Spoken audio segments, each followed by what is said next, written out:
రాష్ట్రానికే కాదు దేశానికి కూడా కీలకమైన వైద్య రంగంలో అవసరమైన అన్ని పరికరాలను ఉత్పత్తి చేయాలన్న లక్ష్యంతో విశాఖలో గత చంద్రబాబు సర్కార్ ఏర్పాటు చేసిన మెడ్టెక్ జోన్ నిర్వీర్యమైంది. వైసీపీ హయాంలో ఈ జోన్ను అభివృద్ధి చేయాల్సి ఉన్న రాజకీయ కారణాలతో నాటి సీఎం జగన్ చూపిన నిర్లక్ష్యం ప్రాజెక్టును పటాపంచలు చేసింది. దాదాపు 270 ఎకరాల స్థలం, 30,000 కోట్ల పెట్టుబడులు, 25,000 మంది నిరుద్యోగులకు ఉద్యోగాల కల్పన లక్ష్యంతో ప్రారంభమైన ప్రాజెక్టు జగన్ జమానాలో ప్రైవేటు వ్యక్తి ఆధిపత్యానికి నలిగిపోయింది. 30,000 కోట్లు కాదు, 300 కోట్లైనా పెట్టుబడులు రాలేదు. 25,000 ఉద్యోగాలు కాదు కదా, 250 మందికి కూడా ఉద్యోగాలు కల్పించిన దాఖలాలు లేవు. మెడ్టెక్ జోన్ అభివృద్ధిలో కీలకమైన బోర్డు సరిగా వ్యవహరించకపోవడంతో ప్రాజెక్టు నిర్వీర్యమైంది. 9 ఏళ్ల కాలంలో రాష్ట్రం దాదాపు 404.25 కోట్ల మెడ్టెక్ జోన్ కు కేటాయించింది. టీడీపీ ప్రభుత్వం దాదాపుగా 311.79 కోట్లు కేటాయించింది. మరి ఈ నిధులు ఏమయ్యాయో తెలియని పరిస్థితి నెలకొంది. ప్రభుత్వానికి వివరణ ఇవ్వాల్సిన బోర్డు సభ్యులు కూడా మౌనంగా ఉన్నారు. ఈ కంపెనీ ఇప్పటి వరకు ఏం ఉత్పత్తి చేసింది, కంపెనీ ఉత్పత్తి ప్రారంభమైందో లేదో కూడా తెలియదు. కానీ ఏటా సదరు కంపెనీకి ఇన్సెంటివ్స్ వెళ్లిపోతున్నాయి. అసలు ఈ ఇన్సెంటివ్స్ ఆ కంపెనీకి ఎవరిస్తున్నారో, కంపెనీ వెనుకుండే ప్రైవేటు వ్యక్తి సొంత ఖాతాలోకి మళ్లించుకుంటున్నారో అన్న దానిపైన అనేక అనుమానాలున్నాయి. పర్యావరణహితంగా వేడుకలు, ఉత్సవాలు చేసుకుంటే మేలని, వినాయక చవితికి మట్టి విగ్రహాలను పూజించేలా ప్రజలకు అవగాహన కల్పించాలని ఉప ముఖ్యమంత్రి పవన్ కళ్యాణ్ అన్నారు. ఆయన చేపట్టిన పంచాయతీరాజ్, గ్రామీణాభివృద్ధి, పర్యావరణం, అటవీ, శాస్త్ర సాంకేతిక శాఖలపై వరుసగా సమీక్షలు నిర్వహిస్తూ ప్రజా ప్రయోజనాలు, అభివృద్ధి, అటవీ సంరక్షణ, పర్యావరణ పరిరక్షణకు నిర్మాణాత్మక సూచనలు, అందుకు అనుగుణంగా ఆదేశాలు ఇస్తున్నారు. పర్యావరణ హితానికి మట్టి గణపతి ప్రతిమలను వినియోగించాలని డిప్యూటీ సీఎం పవన్ కళ్యాణ్ పిలుపునిచ్చారు. తద్వారా జల కాలుష్యాన్ని కూడా అరికట్టవచ్చని తెలిపారు. ప్రకృతి వ్యవసాయ నిపుణుడు విజయరాం పవన్ ను కలిసి పర్యావరణ హితానికి సంబంధించి పలు సూచనలు చేశారు. మట్టి గణపతి ప్రతిమల వినియోగంపై ప్రజలకు అవగాహన కల్పించాలని పవన్ ఆయనకు సూచించారు. ప్రసాదాలను తాటాకు బుట్టలు, దొన్నెలలో పంపిణీ చేయడం వల్ల వ్యర్థాల నిర్వహణ కూడా సులభతరమవుతుందన్నారు. రాష్ట్ర వ్యాప్తంగా రైతు బజార్లలో కిలో కందిపప్పు 160 రూపాయలకే లభించనుంది. కిలో బియ్యం 48 రూపాయలకు, స్టీమ్డ్ రైస్ కిలో 49 రూపాయల చొప్పున విక్రయించనున్నారు. 5 ఏళ్ల జగన్ పాలనలో అసాధారణంగా పెరిగిన నిత్యావసర సరుకుల ధరలను నియంత్రించేందుకు కూటమి ప్రభుత్వం కసరత్తు చేపట్టింది. ఇందులో భాగంగా రాష్ట్ర పౌర సరఫరాలు, వినియోగదారుల వ్యవహారాల శాఖ మంత్రి నాదెండ్ల మనోహర్ సోమవారం విజయవాడలోని పౌర సరఫరాల ప్రధాన కార్యాలయంలో రైస్ మిల్లర్లు, హోల్సేల్ డీలర్లు, ఎగుమతిదారులతో విడివిడిగా సమావేశాలు నిర్వహించారు. ప్రస్తుతం బహిరంగ మార్కెట్లో కిలో కందిపప్పు 181 రూపాయలుండగా రైతు బజార్లో 160 రూపాయలకే విక్రయించేందుకు వ్యాపారులు అంగీకరించినట్లు మంత్రి తెలిపారు. అలాగే స్టీమ్డ్ బియ్యం బహిరంగ మార్కెట్లో కిలో 55 రూపాయల 85 పైసలుండగా రైతు బజార్లలో 49 రూపాయలకు, ముడి బియ్యం కిలో 52 రూపాయల 40 పైసలుండగా రైతు బజార్లలో 49 రూపాయలకే విక్రయించడానికి వర్తకులు అంగీకరించారని మంత్రి వివరించారు. ఈ నెల 11వ తేదీ నుంచి రైతు బజార్లలో ప్రత్యేక కౌంటర్ల ద్వారా వీటి విక్రయానికి తగిన ఏర్పాట్లు చేయాలని అన్ని జిల్లాల జాయింట్ కలెక్టర్లకు మంత్రి ఆదేశాలు జారీ చేశారు. జిల్లా స్థాయిలో కూడా ధరల నియంత్రణపై చర్చించేందుకు రైస్ మిల్లర్లు, డీలర్లు, టోకు వ్యాపారులతో సమావేశాలు నిర్వహించాలని పౌర సరఫరాల అధికారులను ప్రభుత్వం ఆదేశించింది. ధరలు తగ్గించేలా వారిని ఒప్పించే బాధ్యతలను జిల్లాలో పౌర సరఫరాల అధికారులకు అప్పగించాలని నిర్ణయించింది. ప్రజా సమస్యల పరిష్కారానికి తమ ప్రభుత్వం కృషి చేస్తుందని మంత్రి లోకేష్ హామీ ఇచ్చారు. 5 ఏళ్లు సామాన్యులు అనేక కష్టాలు ఎదుర్కొన్నారన్నారు. మంగళగిరిలో నిర్వహించిన ప్రజా దర్బార్లో ప్రజల నుంచి ఫిర్యాదులు స్వీకరించారు. పొలం కోసం తన భర్తను సొంత వారే హత్య చేశారని, పోలీసులకు ఫిర్యాదు చేస్తే తిరిగి తమపైనే కేసులు పెట్టారని పుష్పవతి అనే మహిళ ఆవేదన వ్యక్తం చేశారు. గతంలో టీడీపీకి మద్దతు తెలిపినందుకు తన పెన్షన్, రేషన్ కార్డు తొలగించాలని దివ్యాంగుడు లోకేష్ కు ఫిర్యాదు చేశారు. అయితే రోడ్డు విషయంలో వైసీపీ నేతలను ప్రశ్నించేందుకు తమకు మంజూరైన ఇంటిని కూడా రద్దు చేశారని మరో కుటుంబం ఆవేదన వ్యక్తం చేసింది. బాధితుల నుంచి ఫిర్యాదులు స్వీకరించి సమస్యల పరిష్కారానికి తగిన చర్యలు తీసుకుంటామని హామీ ఇచ్చారు. ఇక సరళమైన ప్రభుత్వం, సమర్థ పాలన ఇదే మా విధానమని మానవ వనరుల అభివృద్ధి శాఖ మంత్రి నారా లోకేష్ స్పష్టం చేశారు. దేశం మొత్తం ఏపీ వైపు చూసేలా ఒక్క ఏడాదిలో అభివృద్ధి చేస్తామన్నారు. లోకేష్ చొరవతో జాతీయ విద్యా సంస్థలో ఇంజనీరింగ్ సీట్లు పొందిన దివ్యాంగ విద్యార్థులు సోమవారం ఉండవల్లిలో ఆయన కలిశారు. సీట్లు కోల్పోకుండా యుద్ధ ప్రాతిపదికన చర్యలు తీసుకున్న మంత్రికి కృతజ్ఞతలు తెలిపారు. ఐఐటి, ఎన్ఐటీలో సీట్లు సాధించిన వారిని లోకేష్ అభినందించారు. మిమ్మల్ని కలవడం నాకు చాలా సంతోషంగా ఉందని, మీరంతా ఛాంపియన్స్, హ్యాట్స్ ఆఫ్ అంటూ ఆయన అభినందించారు. జాతీయ స్థాయిలో పేరున్న ఐఐటి, ఎన్ఐటీల్లో సీట్లు కొట్టడం అంత ఈజీ కాదని, దేవుడు పెట్టిన అన్ని పరీక్షల్లోనూ మీరు విజయం సాధించారని, ఇక మీకు తిరుగులేదని ఆయన చెప్పారు. ఆయన సొంత ఖర్చుతో 25 మందికి ల్యాప్టాప్లు బహుమతిగా ఇచ్చారు. చదువు పూర్తయ్యాక అమరావతికి వచ్చి సేవ చేయాలని ఆ విద్యార్థులను కోరారు. వేగంగా దివ్యాంగ విద్యార్థులకు సర్టిఫికెట్లు వచ్చేలా చర్యలు చేపట్టిన ఉన్నతాధికారులు కోన శశిధర్, నిధి మీనాలను మంత్రి అభినందించారు. రాష్ట్రంలో గత 5 ఏళ్ల జగన్ పాలన మరో ఎమర్జెన్సీని తలపించిందని నోరు విప్పి ప్రశ్నించడమే పాపం అన్నట్టుగా ఎస్సీ ఎస్టీ అట్రాసిటీ కేసులు పెట్టి వేధించారని బీజేపీ రాష్ట్ర అధ్యక్షురాలు ఎంపీ దగ్గుబాటి పురంధేశ్వరి నిప్పులు చెరిగారు. గుడులు కూల్చడంతో పాటు రథాలను కూడా కాల్చేశారని, ఇదేమని ప్రశ్నించిన వారిని జైళ్లలో పెట్టారని మండిపడ్డారు. గతంలో దేశవ్యాప్తంగా ఎమర్జెన్సీ విధించిన ఇందిరాగాంధీ చీకటి పాలనను ప్రజలు ఇప్పటికీ మర్చిపోలేదన్నారు. అదేవిధంగా గత 5 ఏళ్ల వైసీపీ పాలనను కూడా ప్రజలు మర్చిపోరని వ్యాఖ్యానించారు. తూర్పుగోదావరి జిల్లా రాజమహేంద్రవరంలోని ఒక హోటల్లో బీజేపీ విస్తృత స్థాయి రాష్ట్ర కార్యవర్గ సమావేశం నిర్వహించారు. ఈ భేటీలో పురంధేశ్వరి అధ్యక్షోపన్యాసం చేశారు. తాజా ఎన్నికల్లో ఘోర పరాజయం తర్వాత వైసీపీ అధినేత మాజీ సీఎం జగన్ చేస్తున్న ప్రకటనలపై ఆమె ఘాటుగా స్పందించారు. గతంలో ఇందిరాగాంధీ హయాంలో విధించిన ఎమర్జెన్సీ గురించి ఇప్పటికీ మాట్లాడుకుంటున్నామని, గత 5 ఏళ్ల జగన్ పాలనలో ఇంచుమించు అలాంటి ఎమర్జెన్సీ వాతావరణమే నడిచిందని పురంధేశ్వరి ఆరోపించారు. ఎవరు గళం విప్పినా వారిపై ఎస్సీ ఎస్టీ కేసులు పెట్టి జైళ్లలో పెట్టారని, ఈ విషయాన్ని వైసీపీ నేతలు మర్చిపోయారేమో కానీ రాష్ట్ర ప్రజలు మర్చిపోలేదన్నారు. రాష్ట్రంలో విధ్వంసం జరుగుతోందని జగన్మోహన్ రెడ్డి చెబుతున్నారని, 5 ఏళ్ల కిందట వైసీపీ అధికారం చేపట్టాక ప్రజావేదిక కూల్చివేత దగ్గర నుంచి అంతర్వేది రథం కాల్చివేత, పిఠాపురంలో ఆలయ విధ్వంసం వంటి ఎన్నో సంఘటనలు జరిగాయి. ఇవన్నీ విధ్వంసం కాదా అని పురంధేశ్వరి నిప్పులు చెరిగారు. ప్రధాని నరేంద్ర మోదీ విజన్ దేశాన్ని అభివృద్ధి పదంలో నడిపిస్తుందని కేంద్ర సమాచార శాఖ సహాయ మంత్రి ఎల్ మురుగన్ అన్నారు. బీజేపీ విస్తృత స్థాయి రాష్ట్ర కార్యవర్గ సమావేశానికి ముఖ్య అతిథిగా హాజరైన మురుగన్ మాట్లాడుతూ డబుల్ ఇంజిన్ సర్కార్ ద్వారా దేశంలో అభివృద్ధి వేగంగా జరుగుతోందని తెలిపారు. గుజరాత్, ఉత్తరప్రదేశ్లో మాదిరిగానే ఏపీలోనూ రాబోయే రోజుల్లో అభివృద్ధి వేగం పుంజుకుంటుంది అన్నారు. సామాజిక న్యాయం చేయడంలో మోదీనే రియల్ హీరో అన్నారు. కాంగ్రెస్ పార్టీకి రాజ్యాంగం గురించి మాట్లాడే హక్కు లేదన్నారు. రాష్ట్ర ప్రభుత్వం ప్రజలకు ఉచిత ఇసుకను అందించే కార్యక్రమానికి శ్రీకారం చుట్టింది. ప్రజాప్రతినిధులు, ప్రభుత్వ అధికారులు తరలివచ్చి ఉచితాన్ని ఆరంభించారు. సర్కారు మధ్యంతర ఇసుక పాలసీని ప్రకటిస్తూ జీవో నంబర్ 43ను జారీ చేసింది. దీంతో ఉచిత ఇసుక విధానం అమల్లోకి వచ్చింది. అయితే ఇది పూర్తి స్థాయి పాలసీ కాదు.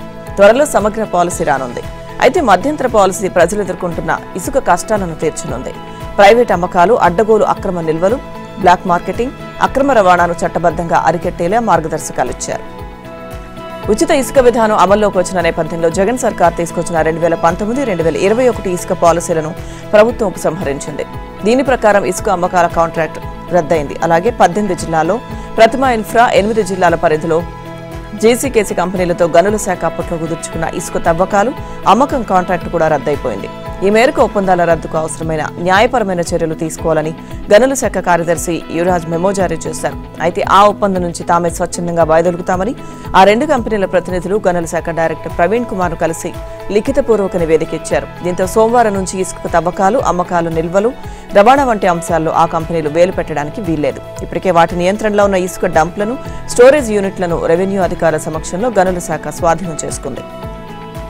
ఇసుక పాలసీ 2016-2019 అప్గ్రేడ్ చేసిన పాలసీ 2021ని చంద్రబాబు ప్రభుత్వం సమీక్షించింది. పర్యావరణ పరిరక్షణ, వినియోగదారుల ప్రయోజనాలను కాపాడేందుకు ఇప్పుడు సమగ్రమైన ఇసుక పాలసీ అవసరమని ప్రభుత్వం గుర్తించింది. దీంట్లో భాగంగా ఏం చేయాలో గనుల శాఖ డైరెక్టర్ కొన్ని ప్రతిపాదనలు చేశారు. వాటిని పరిగణలోకి తీసుకుని ప్రభుత్వం ఎలాంటి ఆదాయం ఆశించకుండా ప్రజలకు ఉచితంగా ఇసుక అందించాలని నిర్ణయించింది. ఉచిత ఇసుక నిర్వహణకు అయ్యే ఖర్చులు వినియోగదారులే భరించాలి. అలాగే చట్టపరమైన ఫీజులు, సినరేజీ, జీఎస్టీ పనులు మాత్రం వినియోగదారులు భరించాల్సి ఉంటుంది. కాంగ్రెస్ కు దెబ్బ తగిలిన కడప జిల్లా నుంచే జెండా ఎగురవేద్దామని తెలంగాణ సీఎం రేవంత్ రెడ్డి కార్యకర్తలకు పిలుపునిచ్చారు. మాజీ సీఎం వైఎస్ 75వ జయంతిని పురస్కరించుకుని సోమవారం ఇక్కడ మంగళగిరిలోని సీకే కన్వెన్షన్ లో పీసీసీ సభ నిర్వహించింది. ఈ కార్యక్రమానికి తన మంత్రివర్గ సహచరులతో కలిసి వచ్చిన రేవంత్ పలు కీలక వ్యాఖ్యలు చేశారు. ఉప ఎన్నిక వస్తుందని ప్రచారం జరుగుతోందని, ఒకవేళ వస్తే షర్మిల తరపున ఊరూరా తిరిగే బాధ్యత తనదే అన్నారు. ఆంధ్రలో ప్రతిపక్షం లేదని, ప్రజల తరపున పాత్ర పోషించేది పీసీసీ అధ్యక్షురాలు వైఎస్ షర్మిల మాత్రమేనని తెలిపారు. ఆమెకు తోడుగా ఏపీలోని ప్రతి కాంగ్రెస్ కార్యకర్తకు అండగా తాము ఉంటామన్నారు. అభివృద్ధి, సంక్షేమం రెండింటినీ 2 కళ్లుగా పాలించి 2 తెలుగు రాష్ట్రాల్లో లక్షలాది మంది అభిమానులను సంపాదించుకున్న వైఎస్ రాజశేఖర రెడ్డిని 15 ఏళ్లుగా ప్రజలు గుండెల్లో పెట్టుకున్నారని చెప్పారు. ఆంధ్రప్రదేశ్లో బీజేపీ అంటే బాబు, జగన్, పవన్ అని సీఎం రేవంత్ ఎద్దేవా చేశారు. రాష్ట్రంలో సర్పంచ్ను కూడా గెలిపించుకోలేని స్థితిలో కాంగ్రెస్ ఉన్నప్పుడు ముళ్లబాటను ఎంచుకున్న షర్మిల 1999లో తన తండ్రి ప్రతిపక్ష నేతగా పోరాడిన స్ఫూర్తితో ఏపీ ప్రజల తరపున కొట్లాడతారని అన్నారు. 1984లో పోరాటం మొదలుపెట్టిన వైఎస్ 2004లో సీఎం అయ్యారని, తండ్రిని కోల్పోయి అనివార్య పరిస్థితుల్లో 2009లో రాజకీయ ప్రవేశం చేసిన షర్మిల 2029లో ముఖ్యమంత్రి అవుతారని జోసెన్ చెప్పారు. రాహుల్ను ప్రధాని చేయాలన్న వైఎస్ ఆశయానికి అనుగుణంగా పనిచేస్తున్న పీసీసీ అధ్యక్షురాలకి అడుగడుగునా తాము తోడుంటామన్నారు. 2007లో శాసనమండలిలో మొదటిసారి అడుగుపెట్టిన తాను ముందు రోజు రాత్రంతా ప్రజా సమస్యలపై ప్రిపేర్ అయి మరుసటి రోజు ప్రస్తావిస్తే వైఎస్ ప్రోత్సహించారని గుర్తు చేసుకున్నారు. ఇక ఆ తర్వాత ఎమ్మెల్యేగా అసెంబ్లీలో అడుగుపెట్టినప్పుడు కూడా సభలో ఉండి కొత్త వారిని ప్రోత్సహించాలంటూ తన ప్రశ్నలకు సమాధానాలు ఇచ్చేవారని అన్నారు. వైఎస్ను అభిమానించే నాయకులంతా తిరిగి కాంగ్రెస్లోకి రావాలని సీఎం రేవంత్ రెడ్డి కోరారు. అందరం కలిసి దేశంలో కాంగ్రెస్ను అధికారంలోకి తీసుకొచ్చి రాహుల్ను ప్రధానిని చేయడానికి కృషి చేద్దాం. దేశంలో సంక్షేమం అంటే గుర్తుకొచ్చే పేరు వైఎస్ఆర్ అని, తెలంగాణలో కాంగ్రెస్ ఇచ్చిన 6 గ్యారంటీలకు స్ఫూర్తి కూడా ఆనాడు వైఎస్ అమలు చేసిన సంక్షేమ పథకాలే అన్నారు. మూసీ ప్రక్షాళన, మెట్రో రైల్, హైదరాబాద్లో కూడా పెట్టుబడులకు కూడా వైఎస్ఆర్ఏ స్ఫూర్తి. దాన్ని మా ప్రభుత్వం కాంగ్రెస్ పార్టీ కొనసాగిస్తుందని చెప్పారు. ఇక చేవెళ్ల నుంచి ఇచ్చాపురం వరకు ఆనాడు వైఎస్ చేసిన పాదయాత్రనే భారత్ జోడో యాత్రకు స్ఫూర్తి అని, ఆ పాదయాత్ర ఉమ్మడి ఏపీలో కాంగ్రెస్ ను అధికారంలోకి తీసుకొస్తే రాహుల్ భారత్ జోడో యాత్ర తెలంగాణ, కర్ణాటక, హిమాచల్ ప్రదేశ్లో పార్టీని అధికారంలోకి తీసుకొచ్చిందని గుర్తు చేశారు. ప్రతిపక్ష నేతగా రాహుల్ గాంధీ రాణిస్తున్న తీరు చూస్తుంటే ప్రధాని పదవికి ఆయన ఒక అడుగు దూరంలో ఉన్నారని అనిపిస్తోందని వ్యాఖ్యానించారు. వైఎస్ 75వ జయంతి సందర్భంగా ఆయన అభిమానులు రాహుల్ను ప్రధానిని చేయాలన్న ప్రతిజ్ఞను తీసుకోవాలన్నారు. ఇక 3 ఏళ్లలో ఎన్నో ఒడిదుడుకులు ఎదుర్కొని పార్టీని అధికారంలోకి తెచ్చుకున్నామని, కాంగ్రెస్ అధికారంలోకి రావడానికి పనిచేసిన 38 మంది నాయకులకు నామినేటెడ్ పదవులు ఇచ్చామని తెలిపారు. పల్నాడు జిల్లా దాచేపల్లి ప్రాంతానికి చెందిన యువకుడు కిడ్నీ రాకెట్ చేతికి చిక్కి ఒక కిడ్నీని పోగొట్టుకున్నాడు. 30 లక్షలు ఇస్తామని ఆశ చూపడంతో కిడ్నీ ఇచ్చేందుకు సిద్ధపడి చివరికి ఘరానా కేటుగాళ్ల చేతిలో మోసపోయాడు. దీంతో గుంటూరు జిల్లా ఎస్పీని కలిసి ఫిర్యాదు చేశాడు. ఈ తతంగమంతా ఫేస్బుక్ ద్వారా జరగడంతో సోషల్ మీడియా సాయంతో మోసగాళ్లు పనిన ఉచ్చు వెలుగు చూసింది. రోగికి బంధువైన వ్యక్తిని కిడ్నీ ఏజెంట్ వెంకట్ అనే వ్యక్తి పరిచయం చేసి అతడి ద్వారా ఆన్లైన్ ద్వారా కొద్దిపాటి డబ్బు పంపి నమ్మకం కలిగించాడు.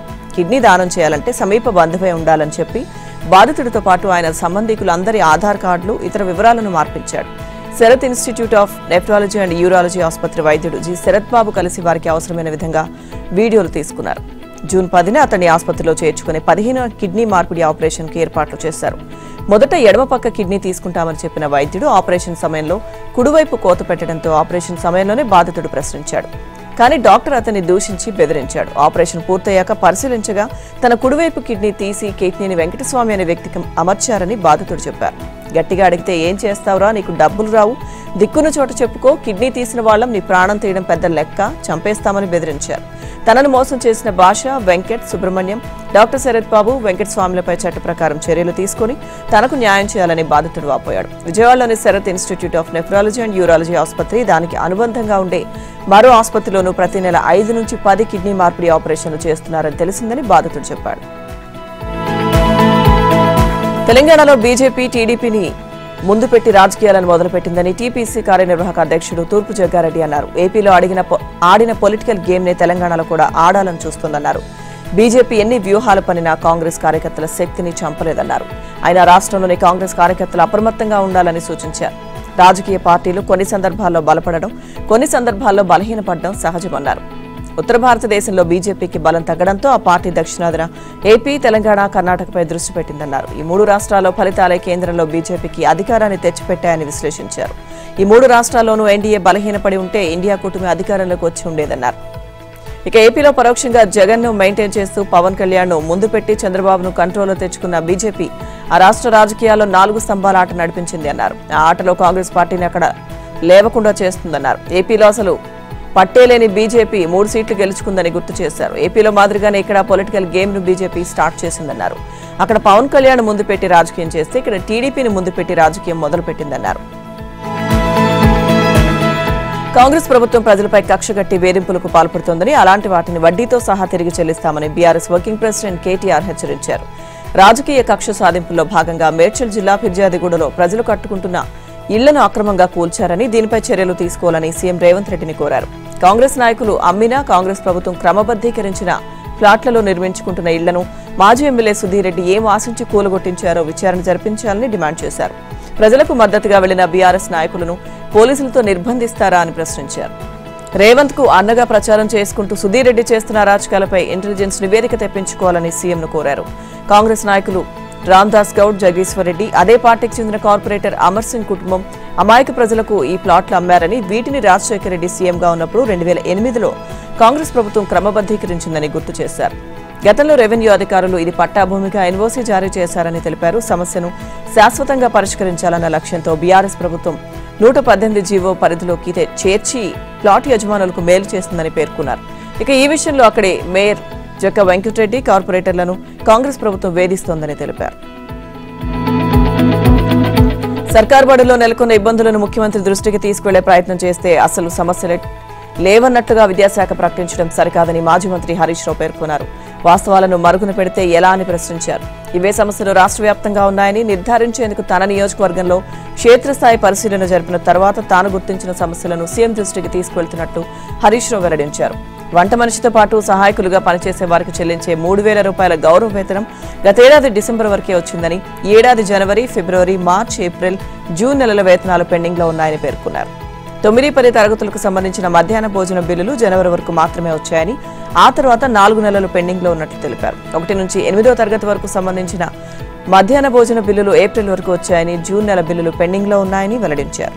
కోడిగుడ్డు బిల్లులు జనవరి వరకు మాత్రమే వచ్చాయని, ఫిబ్రవరి, మార్చి, ఏప్రిల్, జూన్ నెలలకు సంబంధించి బిల్లులు రాలేదని చెప్పారు. Sarva Shiksha Abhiyan, inclusive education resources పర్సన్ల వేతనాలు మే వరకే వచ్చాయని తెలిపారు. ప్రభుత్వ పాఠశాలలకు ఉచిత విద్యుత్ ఇస్తామన్న హామీని నిలబెట్టుకోవాలని, పాఠశాలలో పారిశుద్ధ్య నిర్వహణ కోసం ప్రతి నెల 10,000 విడుదల చేయాలని, నిలిచిపోయిన సీఎం బ్రేక్ఫాస్ట్ కార్యక్రమాన్ని తిరిగి ప్రారంభించాలని హరీష్ రావు కోరారు. ఢిల్లీ మద్యం కుంభకోణం కేసులో అరెస్ట్ అయ్యి తిహార్ జైల్లో ఉన్న బీఆర్ఎస్ ఎమ్మెల్సీ కల్వకుంట్ల కవిత మరోసారి బెయిల్ పిటిషన్ దాఖలు చేశారు. సీబీఐ దాఖలు చేసిన ఛార్జ్షీటే సరిగా లేదని, అందులో అన్ని తప్పులే ఉన్నాయని కవిత తరపు న్యాయవాదులు నితేష్ రాణా, మోహిత్ రావు సోమవారం ఢిల్లీలోని రౌజ్ అవెన్యూ కోర్టు దృష్టికి తీసుకువెళ్లారు. ఈ కేసులో సీబీఐ తొలుత ఒక ఛార్జ్షీట్ను, ఆ తర్వాత అడిషనల్ ఛార్జ్షీట్ను దాఖలు చేసిందని, అయితే 2 సక్రమంగా లేవని అన్నారు. అందుకే కవితకు బెయిల్ ఇవ్వాలని విజ్ఞప్తి చేశారు. దీంతో కవిత బెయిల్ పిటిషన్పై గురువారంలోపు కౌంటర్ దాఖలు చేయాలని సీబీఐని న్యాయమూర్తి కావేరి భవిజ ఆదేశించారు. మరోవైపు మద్యం పాలసీలో కవిత పాత్రపై సీబీఐ జూన్ 7న దాఖలు చేసిన అడిషనల్ ఛార్జ్షీట్ను పరిగణలోకి తీసుకోవాలా వద్దా అనే అంశంపై సోమవారం రౌజ్ అవెన్యూ కోర్టులో విచారణ జరిగింది. ఈ సందర్భంగా సీబీఐ ఛార్జ్షీట్ను పరిగణలోకి తీసుకునే అంశం, కవిత బెయిల్ పిటిషన్ రెండింటిపైన శుక్రవారం ఈ నెల 12న మధ్యాహ్నం 2 గంటలకు విచారణ చేపడతామని న్యాయమూర్తి ప్రకటించారు. తమ బకాయిలు చెల్లించాలని సీఈసీకి తెలంగాణ కాంట్రాక్టర్లు విజ్ఞప్తి చేశారు. హైదరాబాద్, సికింద్రాబాద్ పరిధిలో 15 నియోజకవర్గాల్లో ఓటర్లకు మౌలిక సౌకర్యాలు కల్పించామని, ఇప్పటికే ఎన్నికలు పూర్తయి 6 నెలలు గడిచిపోయినా తమకు రావాల్సిన బకాయిలు ఇంకా చెల్లించలేదని లేఖ రాశారు. స్థానిక ఆర్వోలు బదిలీ కావడంతో తమ బిల్లులు ఎవరూ చెల్లించడం లేదని కాంట్రాక్టర్లు తెలియజేశారు. తమకు రావాల్సిన 20 కోట్ల రూపాయలను తక్షణమే విడుదల చేయాలని వారు కేంద్ర ఎన్నికల సంఘాన్ని కోరారు. కుల సంఘాలకు కార్యాలయాలు నిర్మిస్తే ఆ సంఘంలోని నాయకులకు ఉపయోగపడుతుందని, కుల సంఘాల తరపున కళ్యాణ మండపాలు నిర్మిస్తే ఆ కులంలోని ప్రతి కుటుంబానికి ఉపయోగపడుతుందని కేంద్ర మంత్రి బండి సంజయ్ అభిప్రాయపడ్డారు. అలాంటి వాటికి ఎంపీ లాడ్స్ నిధులు కేటాయిస్తానని స్పష్టం చేశారు. ఏ కుల సంఘమైనా ఆ కులంలోని పేదలను ఆదుకున్నప్పుడే మనుగడ ఉంటుందన్నారు. మున్నూరు కాపు సంఘం చేపట్టే ప్రజా ఉపయోగ పనులకు తన వంతు సహకారం అందిస్తానన్నారు. రాజన్న సిరిసిల్ల జిల్లాలోని సిరిసిల్ల, వీర్నపల్లి, ముస్తాబాద్, తంగలపల్లి మండలాల్లో ఎంపీ నిధులతో చేపట్టనున్న అభివృద్ధి పనులకు సంజయ్ భూమి పూజ చేశారు. ఈ సందర్భంగా మాట్లాడుతూ కేంద్ర రాష్ట్ర ప్రభుత్వాల పరస్పర సహకారం, సమన్వయంతోనే గ్రామాలు అభివృద్ధి చెందుతాయన్నారు. రాష్ట్రంలోని గురుకుల పాఠశాలలకు సంబంధించి కొత్తగా విడుదల చేసిన టైం టేబుల్ అశాస్త్రీయంగా ఉందని, దాన్ని వెంటనే సవరించాలని బండి సంజయ్ సూచించారు. ఇక ఈ మేరకు సీఎం రేవంత్ రెడ్డికి బహిరంగ లేఖ రాశారు. ఉదయం 5 నుంచి రాత్రి 9:30 వరకు పనివేళలు, రాత్రిపూట కేర్ టేకర్ విధులను కూడా టీచర్లకు అప్పగించడం సరికాదన్నారు. తక్షణమే వార్డెన్ పోస్టులను భర్తీ చేయాలని కోరారు. కాగా కరీంనగర్ జిల్లా పోలీసులకు నెలల తరబడి టీఏ, పిఆర్సీ, సరెండర్ లీవ్ బిల్లులు చెల్లించకపోవడం విచారకరమని పేర్కొన్నారు. అన్ని జిల్లాలకు బకాయిలు చెల్లించిన ప్రభుత్వం కరీంనగర్ జిల్లా పోలీసులను పట్టించుకోకపోవడం బాధాకరమన్నారు. ఆహార కల్తీ ఒక పక్క యథేచ్ఛగా జరుగుతుంది. దీన్ని చూసి చూడనట్టుగా జనం వ్యవహరిస్తుండటంతో కల్తీగాళ్లు కూడా తమ ఇష్టారీతిన ప్రజల ప్రాణాలతో చెలగాటమాడుతూనే ఉన్నారు. తాజాగా హైదరాబాద్ గడ్డియానారంలో ఓ టిఫిన్ సెంటర్లో ఏకంగా పూరీలో పురుగును చూసి కస్టమర్ కంగుతున్నాడు. ఇదేంటని ప్రశ్నిస్తే హోటల్ సిబ్బంది నుంచి నిర్లక్ష్యమైన సమాధానం వచ్చింది. హైదరాబాద్ గడ్డియానారంలోని ఓ టిఫిన్ సెంటర్కు వెళ్లిన కస్టమర్ పూరీ ఇవ్వాలని కోరడంతో వెయిటర్ వేడివేడిగా పూరీ తెచ్చాడు. దాన్ని తినే సమయంలో పూరీ కూరలో పెద్ద సైజు పురుగు కనిపించింది. దాన్ని చూడగానే ఆ కస్టమర్ ఒక్కసారిగా కంగారు పడ్డాడు. ఇదేంటని ఆ కస్టమర్ నిలదీయడంతో ఆ హోటల్ సిబ్బంది కేర్లెస్ గా సమాధానం ఇచ్చారు. ఇప్పుడు ఈ వీడియో నెట్టింట వైరల్ గా మారింది. కర్ణాటకలో బీజేపీ ఎంపీ ప్రజలకు మద్యాన్ని పంపిణీ చేశారు. చిక్బళాపూర్ నియోజకవర్గం నుంచి ఎంపీగా ఎన్నికైన సుధాకర్ పార్టీ కార్యకర్తలతో విజయోత్సవ సమావేశం నిర్వహించారు. ఈ సందర్భంగా సమావేశానికి వచ్చిన వారికి ఎంపీ సుధాకర్ ఉచితంగా మద్యాన్ని పంపిణీ చేశారు. మద్యం పంపిణీ కోసం బౌన్సర్లను ఏర్పాటు చేశారు. క్యూ లైన్లో నిల్చుని మరీ మందుబాబులు ఎంపీ ఇచ్చిన మద్యాన్ని తీసుకుని సేవించారు. ఇదిలా ఉంటే మద్యం పంపిణీ కోసం భారీ ట్రక్కుల్లో మద్యాన్ని తీసుకొచ్చారు బీజేపీ నేతలు. పోలీసుల సమక్షంలో మద్యాన్ని పంపిణీ చేయడం పట్ల పలువురు మండిపడుతున్నారు.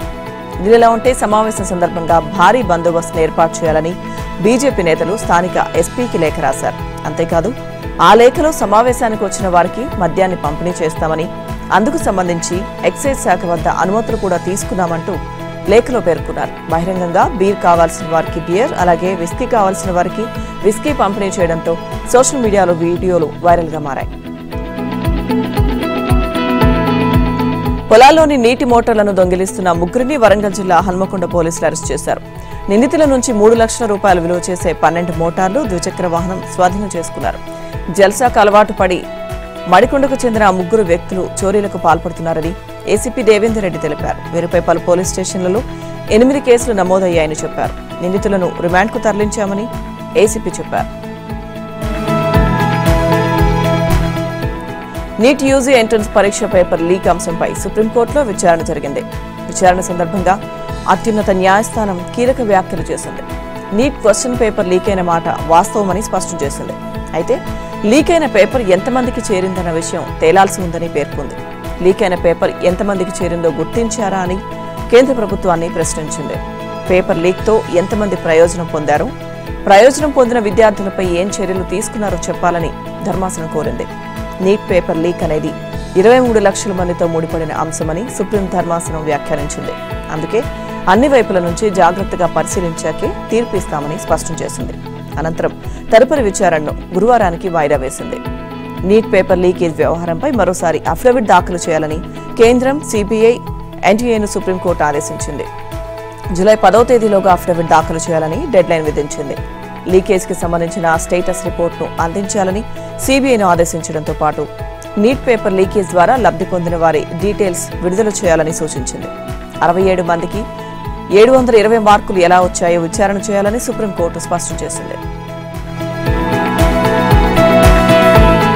సినీ నటి హేమ సినీ అసోసియేషన్ మాకు లేఖ రాశారు. బెంగళూరు రేవ్ పార్టీ వ్యవహారం అనంతరం జరిగిన ఆరోపణలపై లేఖలో వివరించారు. ఆరోపణల కారణంగా మా సభ్యత్వం తొలగించడంపై ఆమె అభ్యంతరం వ్యక్తం చేశారు. తన లేఖను స్వయాన మా ప్రెసిడెంట్ మంచు విష్ణుకు అందించారు. రేవ్ పార్టీ ఉదంతంలో తనపై దుష్ప్రచారం జరిగిందని హేమ లేఖలో పేర్కొన్నారు.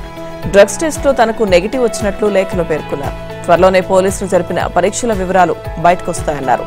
ఇక ఇలాంటి పరిస్థితుల్లో మా మద్దతు తనకు కావాలన్నారు. దీంతో హేమ లేఖను అడ్వైజరీ కమిటీకి పంపిస్తామని, ఆ తర్వాత నిర్ణయం తీసుకోనున్నట్లు మంచు విష్ణు పేర్కొన్నారు. ప్రధాని మోదీకి రష్యాలో ఘన స్వాగతం లభించింది. మాస్కోలో విమానం దిగిన ఆయనకు అధికారులు సాదర స్వాగతం పలికారు. రష్యన్ డాన్స్ ట్రూప్ ప్రత్యేకంగా దాండియా, గర్భ నృత్యంతో భారత ప్రధానిని స్వాగతించారు. రష్యా అధ్యక్షుడు పుతిన్ ఆహ్వానం మేరకు రష్యా వెళ్లిన మోదీ 2 రోజుల పాటు పర్యటించనున్నారు. ఈ సందర్భంగా ఇరు దేశాధినేతలు వార్షిక శిఖరాగ్ర సదస్సులో పాల్గొంటారు. 2 దేశాల మధ్య వాణిజ్య, రక్షణ, ఆర్థిక సహకారంపై ద్వైపాక్షిక చర్చలు జరపనున్నారు. ఇక మోదీ కోసం పుతిన్ ప్రత్యేక విందు ఏర్పాటు చేశారు. ఇదిలా ఉంటే 2 రోజుల రష్యా పర్యటన ముగించుకున్న తర్వాత ప్రధాని మోదీ ఆస్ట్రియా వెళ్లనున్నారు. ప్రాంతీయ శాంతి సుస్థిరతలకు మద్దతుగా నిలుస్తామని ప్రధానమంత్రి నరేంద్ర మోదీ ఉద్ఘాటించారు. ప్రత్యేకమైన, గౌరవప్రదమైన భారత్ రష్యా వ్యూహాత్మక బంధం గత 10 ఏళ్లలో మరింత ముందుకు సాగిందని తెలిపారు. ఇంధన, భద్రత, వాణిజ్యం, పెట్టుబడులు, ఆరోగ్యం, విద్య, సంస్కృతి, పర్యాటకం వంటి రంగాలతో పాటు ప్రజల మధ్య సాంస్కృతిక బంధం విస్తృతమైందని పేర్కొన్నారు. సోమవారం రష్యా పర్యటనకు బయలుదేరే ముందు రష్యా చేరుకున్నాక ఆయన ఎక్స్ వేదికగా స్పందించారు. భారత్ రష్యా బంధం ద్వారా 2 దేశాల ప్రజలు ప్రయోజనం పొందుతారని చెప్పారు. మణిపూర్ ప్రజలకు అన్ని విధాలుగా అండగా ఉంటానని కాంగ్రెస్ అగ్రనేత రాహుల్ గాంధీ హామీ ఇచ్చారు. మణిపూర్లో పలు ప్రాంతాల్లో పర్యటించిన ఆయన మణిపూర్లో శాంతిని నెలకొల్పడానికి పనిచేస్తానన్నారు. ప్రధాని మోదీ మణిపూర్ రావాల్సిన అవసరం ఉందన్నారు. ఇక్కడికి వచ్చి ప్రజల సమస్యలను వినాలని మోదీని కోరారు. మణిపూర్ అంశాన్ని రాజకీయం చేయదలుచుకోలేదని, అన్ని రాజకీయ పక్షాలు అండగా నిలబడితేనే వారికి బలం ఇచ్చినట్లు అవుతుందని రాహుల్ గాంధీ స్పష్టం చేశారు. ముంబై మహానగరం సముద్రంగా మారింది. భారీ వర్షాల కారణంగా ఎటు చూసినా వరద నీరు కనిపిస్తుంది. రుతుపవనాలు విస్తరించడంతో మహారాష్ట్ర రాజధాని ముంబైలో గత కొద్ది రోజులుగా భారీ వర్షాలు కురుస్తున్నాయి. ఇక మరో 2 రోజుల పాటు ముంబైలో భారీ వర్షాలు కురిసే అవకాశం ఉందని వాతావరణ శాఖ హెచ్చరించింది. ముంబైతో పాటు థానే, పాల్ఘర్, రాయ్గఢ్, రత్నగిరి జిల్లాల్లో ఎల్లో అలర్ట్ ప్రకటించారు. నగరంలోని పలు ప్రాంతాల్లో నిన్న రాత్రి నుంచి ఏకదాటిగా కురుస్తున్న వర్షాలకు పలు ప్రాంతాలు జలమయమయ్యాయి. థానే, నవీ ముంబై సహా ముంబై శివారు ప్రాంతాల్లో కుండపోత వర్షం కురుస్తోంది. లోతట్టు ప్రాంతాలు నీట మునిగాయి. వరద నీరు రోడ్ల మీదకు ప్రవహిస్తోంది. వీధులు, కాలనీలు అన్ని చెరువులను తలపిస్తున్నాయి. ప్రధాన రోడ్లపై భారీగా వరద నీరు నిలిచింది. మోకాళ్ల లోతు నీటిలో రాకపోకలకు ప్రజలు తీవ్ర ఇబ్బందులు పడుతున్నారు. జనజీవనం అస్తవ్యస్తమైంది. రైల్వే స్టేషన్తో పాటు రోడ్ల పరిస్థితి మరింత అధ్వానంగా ఉంది. పలు రైళ్లను రద్దు చేశారు.